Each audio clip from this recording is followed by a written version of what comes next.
আসসালামু আলাইকুম। আজকে থাকছে ৪৭তম বিসিএস প্রিলি ৯০ দিনের রুটিনের ২৫তম দিনের রুটিন। আজকে থাকবে হচ্ছে বাংলা। এখানে বাংলা হচ্ছে উক্তি, উক্তি হচ্ছে হাফ।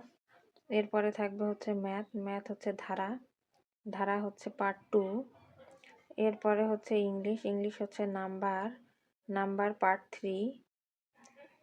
এরপর হচ্ছে বিজ্ঞান, বিজ্ঞানের আধুনিক বিজ্ঞান গতদিন পার্ট 1 পড়ছি, এবার পড়বে পার্ট 2। এবং বিজ্ঞানের বিসিএস কোশ্চেন 29, 30 এবং 31। বিসিএস কোশ্চেন থেকে বিজ্ঞান অংশটুকু পড়ব।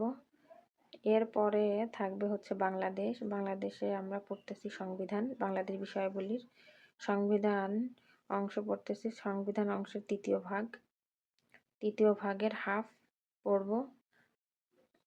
এরপরে থাকবে হচ্ছে মুখস্থ বিদ্যা, মুখস্থ বিদ্যার মধ্যে থাকবে হচ্ছে সমার্থক শব্দ, সমার্থক শব্দ 1টা, বানান 5টা, স্পেলিং 5টা এবং সাবস্টিটিউশন, ওয়ান ওয়ার্ড সাবস্টিটিউশন 5টা, সিনোনিম এবং অ্যান্টোনিম 5টা, ফ্রেজ 15টা।